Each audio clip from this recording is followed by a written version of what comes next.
Bueno, faltan 11 minutos para las 7 de la tarde. Vamos a hablar precisamente también de lo que ocurrió ayer en Perú cuando se conoció esta noticia, pero aquí en Conexión Global, junto a Isel Guerra, a esta hora de la tarde, vamos a revisar todo lo que ha ocurrido en Ecuador, donde Daniel Noboa ha arrasado con las elecciones, pese a que en un principio su contrincante quería dar por... no quería reconocer este resultado. Exacto. Bienvenida, Isel.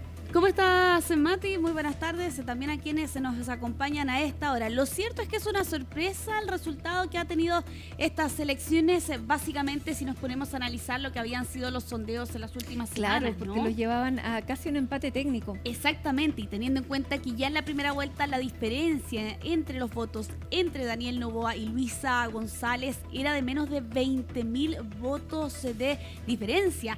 Eso ha cambiado diametralmente en los resultados del día de ayer, donde Noboa consigue el 55% de los votos y Luisa González el 44%. Hay casi 12 puntos de diferencia. Eso se traduce en 1,2 millones de votos. Y aquí con Daniel Noboa, que va a ser el presidente, ¿no?, de Ecuador hasta el 2029. Recordemos que Noboa llega a la presidencia en 2023 en medio de una campaña electoral marcada sin duda por la violencia. Uno de los candidatos presidenciales fue asesinado por esa fecha y el considerado outsider, hijo de un empresario bananero, quien también ya había intentado llegar a la presidencia de Ecuador hace algunos años atrás, era la diferencia, ¿no?, en esas elecciones, donde lo que se buscaba era un mandato de 18 meses luego de que el presidente anterior, ¿no?, Guillermo Lasso, declarara esta muerte cruzada. Pero lo que ocurre ahora es que efectivamente Noboa estaba votando a la presidencia, en este caso por los próximos 4 años, y todo esto en medio de un contexto en Ecuador de una violencia lamentablemente bastante dramática que se ha profundizado en estos últimos años, y con ello también el tema central, por cierto, de esta campaña electoral, Mati, donde aquí finalmente Noboa consigue este triunfo sorpresivo. Hay quienes lo han calificado incluso el factor Trump detrás de estos resultados, teniendo en cuenta que recientemente había sido recibido también allá en Estados Unidos por el presidente norteamericano. ¿Se despejan todas las dudas de un eventual fraude electoral, Isel? Sí, totalmente, pese a que la candidata de Revolución Ciudadana había entregado estas declaraciones en los momentos posteriores al ya anuncio que entregaba el Consejo Nacional Electoral. Lo cierto es que incluso figuras del correísmo, que pertenece precisamente González, salieron en las horas siguientes a reconocer, por cierto, la victoria de Noboa en las urnas el día de ayer en esta segunda vuelta, donde más de 17 millones de ecuatorianos estaban convocados allí a las urnas. Lo cierto es que también González hace esta denuncia sin pruebas.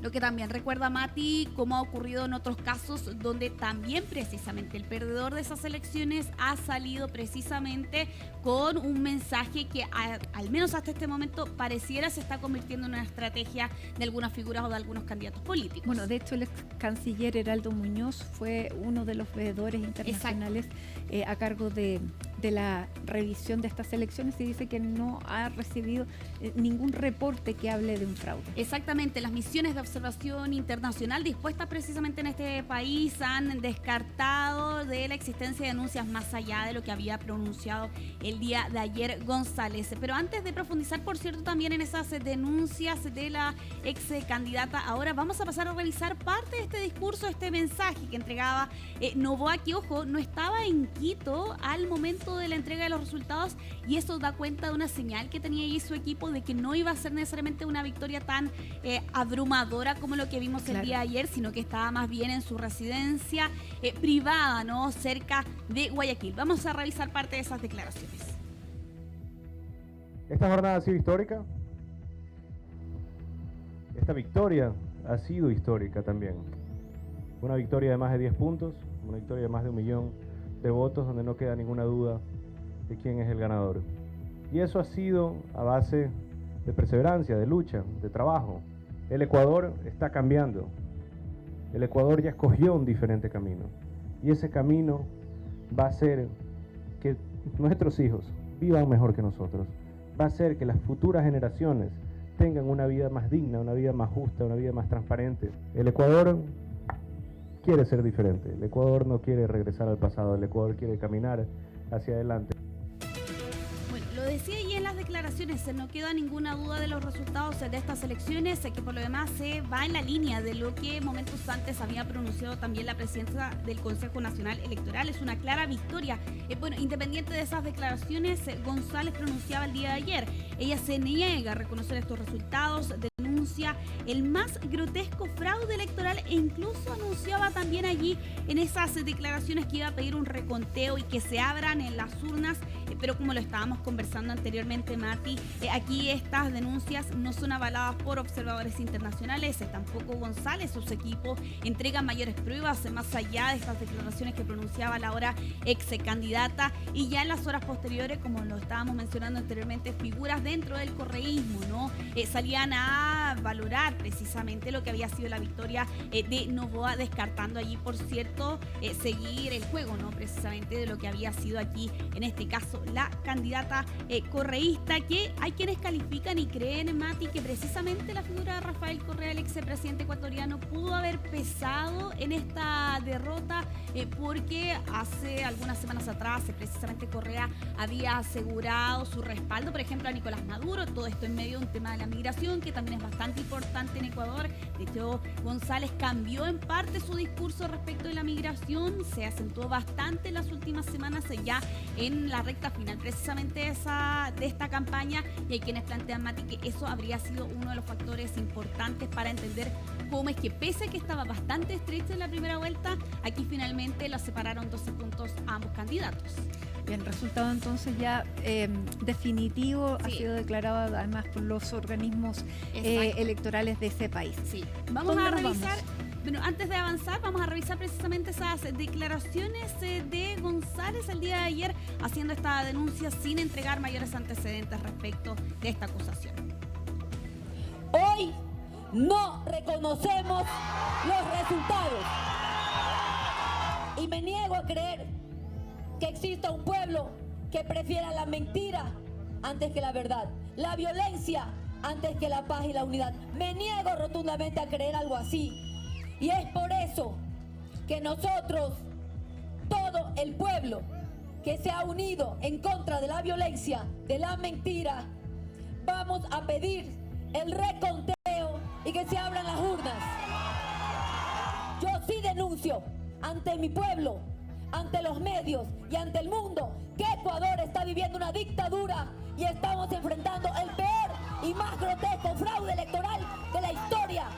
Bueno, avanzamos en Conexión Global con temas marcados en nuestra región. Durante esta jornada, el presidente de Estados Unidos, Donald Trump, recibió en la Casa Blanca a Nayib Bukele en una muestra evidente de cercanía entre estos dos líderes. Incluso Trump salió a la puerta a recibirlo allí, de hecho lo estamos viendo en las imágenes, salió a la puerta a recibir al presidente de El Salvador. Y todo esto en medio de un tema que se ha tomado la agenda en Estados Unidos y con un hombre que hemos hablado en otras oportunidades también, de Quilmar Armando Abrego García. Es un trabajador de la construcción que desde hace al menos 14 años vivía en Estados Unidos, pero él, junto a otras 250 personas, fueron deportados a El Salvador en el mes de marzo. ¿Cuál era la diferencia? No solamente deportados, sino que encarcelados en esta cárcel de Nayib Bukele. Exactamente. De alta seguridad. Sí, y la diferencia con el resto de las personas es que la propia administración de Donald Trump reconoció un error administrativo detrás de esa deportación. Y hace algunos días atrás, desde la Casa Blanca, habían asegurado que no estaba en su poder retornar precisamente a este hombre de 29 años que está casado con una ciudadana estadounidense, que tiene 3 hijos, y que incluso la Corte Suprema determinó hace algunos días atrás que el gobierno, la administración de Trump, debía facilitar su regreso a Estados Unidos. Bueno, lo cierto, y con esta visita de Nayib Bukele vemos como también el presidente de este país se ha lavado las manos respecto de la responsabilidad que pueda tener ¿Quién tiene la Salvador. Potestad de esa persona? Esa es la gran duda, porque lo que hemos visto, al menos en estas últimas jornadas, es que tanto la Casa Blanca con Donald Trump como Nayib Bukele han descartado la posibilidad de que pueda regresar. Por un lado, en la Casa Blanca habían asegurado que era El Salvador, Nayib Bukele, quien debía tomar esa decisión de regresar precisamente a este hombre, porque aseguraban no estaban dentro de sus facultades y no podían afectar la soberanía del país centroamericano. Pero Nayib Bukele durante esta jornada, en medio de esta visita a la Casa Blanca y en el despacho Oval, donde también estaba presente la fiscal, el general Pam Bondi, aseguraba que él no iba a liberar a un terrorista. Y es allí donde finalmente el caso de este hombre de 29 años queda en vilo, ¿no? ¿Quién se hace cargo? Porque no es terrorista, o sea, fue por error, lo admite la Casa Blanca. Claro, aquí lo que ocurre es que la Casa Blanca admite que hubo un error administrativo al deportarlo, porque tenía un estatus de protección desde el 2019 en adelante, pero durante esta jornada la fiscal general Pam Bondi insistía en que efectivamente este hombre había cometido delitos y crímenes y que estaba relacionado con la Mara Salvatrucha, pese a que aquí precisamente su familia niega tajantemente cualquier vínculo por lo demás con la violencia centroamericana. Vamos a revisar parte de ese momento que se dio durante esta jornada allí en el despacho Oval en la Casa Blanca, en medio de la polémica que hay, por cierto, respecto de la figura de Kilmar Armando Abrego García. The question is preposterous. How can I smuggle a terrorist to the United States? I don't have the power to return him to the United States. So you could release him inside El Salvador? Yeah, but I'm not releasing, I mean, we're not very fond of releasing terrorists into our country. I mean, we just turned the murder capital of the world into the safest country of the Western Hemisphere, and you want us to go back into the releasing criminals so we can go back to being the murder capital of the world? No, that's not going to happen. Eso no va a ocurrir, sentenciado por lo demás allí el presidente de El Salvador respecto de este caso. Vamos a avanzar en Conexión Global en esta oportunidad para hablar de los detalles que se han conocido en estas últimas horas respecto de la despedida al Nobel de Literatura Mario Vargas Llosa, porque tras conocerse su muerte el día de ayer a los 89 años y a 2 semanas de haber celebrado su cumpleaños, durante estas últimas horas sus cercanos, sus hijos particularmente, han informado que los funerales van a ser privados, que solo va a estar presente su círculo más cercano y descartan totalmente la posibilidad de ceremonias públicas. De hecho, durante esta jornada su hijo no hacía un pedido en nombre de la familia a tener el espacio y la privacidad para despedirlo precisamente en familia y en compañías de amigos cercanos, para posteriormente que sus restos sean incinerados. Todo esto cuando la familia tampoco ha entregado mayores detalles respecto de la causa de muerte. Un cercano daba una entrevista en las últimas horas donde aseguraba que aparentemente habría sido un caso de neumonía. Todo esto en medio de este llamado que ha hecho la familia en estas últimas horas a la privacidad y reforzando, por cierto, ese mensaje, asegurando que los servicios fúnebres solo van a estar presentes los familiares más cercanos del escritor y periodista peruano. Vamos a revisar precisamente parte de esas declaraciones que entregaba durante esta jornada el hijo del Premio Nobel de Literatura. Y vamos a rogarles, sé que esto es difícil tratándose de un personaje público, vamos a rogarles que respeten esa privacidad, y esto implica que nosotros vamos a evitar hacer más declaraciones. No tengo otra cosa que decir, que el Perú ha perdido a uno de sus mejores hombres y nosotros a un ser infinitamente querido, a quien vamos a echar de menos. Cambiamos de tema para hablar del expresidente de Brasil, Jair Bolsonaro, quien, se lo habíamos mencionado a finales de la semana pasada, ¿no? El pasado día viernes, con algunas complicaciones, ingresaba hasta un hospital por distensión abdominal. El día de ayer era sometido a una intervención de 12 horas, producto de una obstrucción por pliegues en el intestino delgado, y durante esta jornada su equipo médico ha entregado algunos antecedentes respecto de su estado de salud, pero especialmente del posoperatorio. Han reconocido que es muy delicado y que va a ser prolongado. Se habla de al menos 2 semanas en el hospital. De hecho, no se apresuran en entregar fechas sobre cuándo el expresidente brasileño podría ser dado de alta, teniendo en cuenta que actualmente está en terapia intensiva, aunque está despierto, consciente y conversando, según han señalado sus cercanos durante esta jornada. Pero lo cierto también, aseguran al menos desde su equipo médico, que hay allí algunas complicaciones que podría enfrentar: riesgo de inflamación, infecciones, alta presión, trombosis o incluso problemas de coagulación. Todo esto teniendo en cuenta que esta situación se remonta, ¿no?, a lo que vivió en 2018 en plena campaña electoral, cuando fue apuñalado, ¿no?, en medio de uno de estos actos Pero ojo también, porque Bolsonaro está enfrentando también allí a la justicia bajo la acusación de un presunto intento de golpe de Estado en la transición entre su mandato y el del actual presidente Luis Ignacio Lula da Silva. Hoy más temprano, desde su equipo médico, el jefe cirujano precisamente de esta intervención a la que fue sometida el día de ayer, entregaba algunos antecedentes y algunos detalles respecto de su estado de salud, del estado de salud del expresidente brasileño. Vamos a revisar parte de esas declaraciones que entregaba durante esta jornada a la prensa. A grosso modo, a situación En términos generales, la situación del expresidente es la siguiente. Presentaba un abdomen hostil con múltiples cirugías previas, adherencias que le causaban una obstrucción intestinal y una pared abdominal bastante dañada debido a la puñalada y cirugías previas. Por todo esto, preveíamos que la operación sería un procedimiento bastante complejo y laborioso. da UTI enquanto Permanecerá en la unidad de cuidados intensivos. No lo trasladaremos de allí hasta que se haya recuperado lo suficiente. No se equivoquen, está en la UCI y permanecerá allí. Por ahora, no estará en una habitación normal. não, por enquanto não. Continuamos Conexión Global. Atención con estas imágenes. Ocurrieron el día de ayer en la ciudad de Sumy, en Ucrania, en medio de que se considerado uno de los ataques más letales en lo que va de este año en Ucrania, cuando ya se han cumplido más de 3 años de este conflicto. Lo que estamos viendo y escuchando a esta hora era un servicio religioso que ocurría el día de ayer en esta ciudad ubicada bastante cerca de la frontera con Rusia, cuando caen estos 2 misiles Iskander que impactaron en la Universidad Estatal de Sumy y donde lamentablemente significó la muerte de 35 personas y 117 que resultaron heridas. 51 edificios resultaron dañados producto de este hecho que ocurría el día de ayer. Y lo que estamos viendo es precisamente una transmisión en vivo en este servicio religioso que vamos a pasar a revisar a continuación.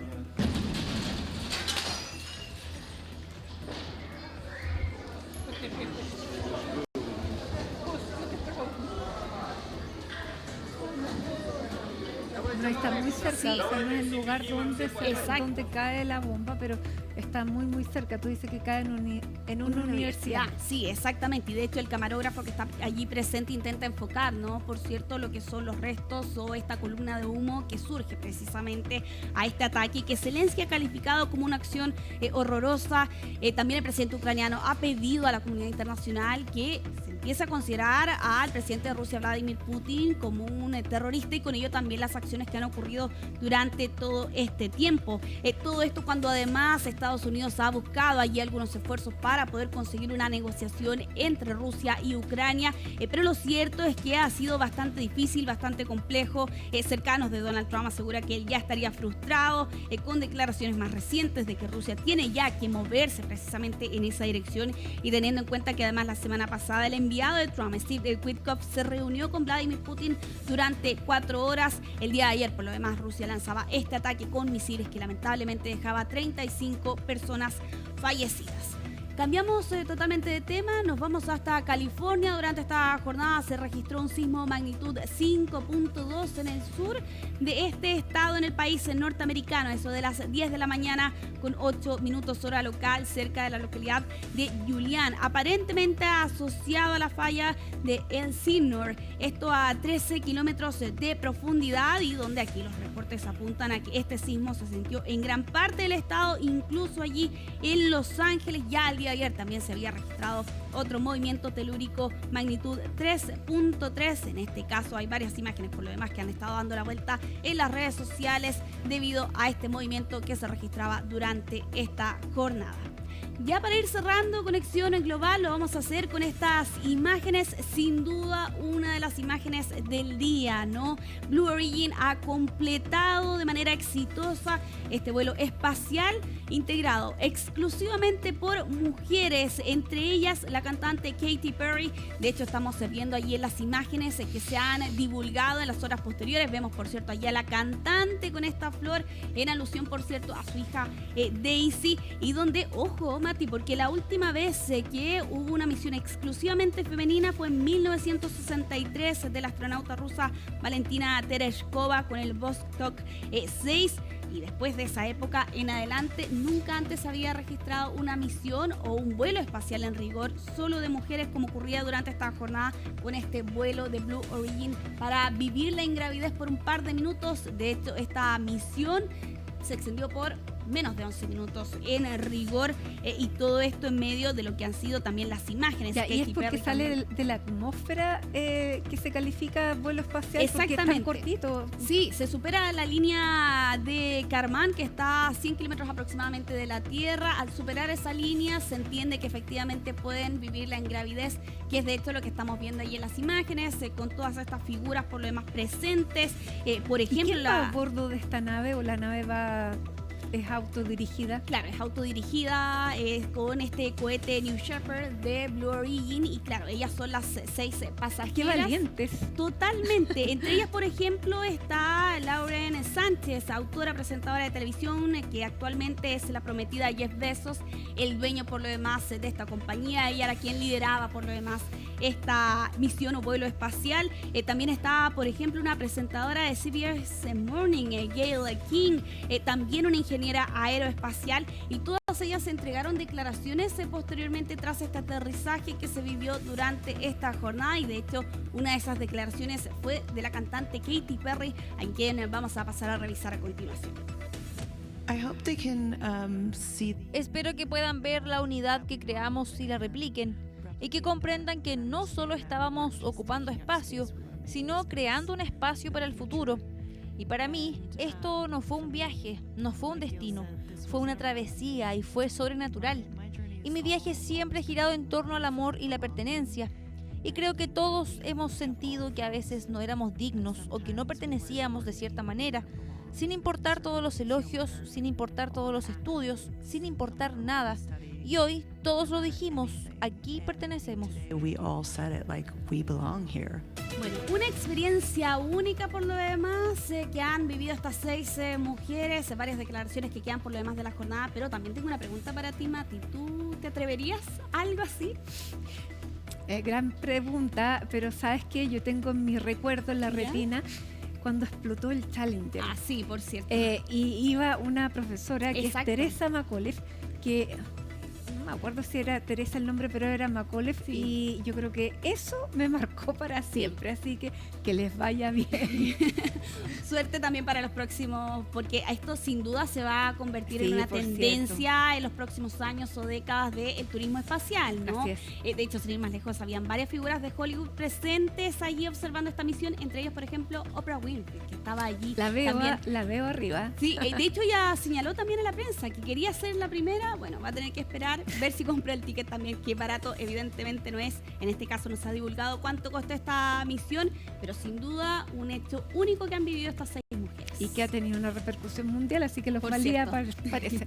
Bien, Isel, muchas gracias por esta entrega informativa. Vamos a estar durante toda la semana en ausencia de Alicia, que está de Exacto. vacaciones. Muchas gracias. Que esté muy bien, nos vemos. Hacemos un alto y ya estamos de regreso con más.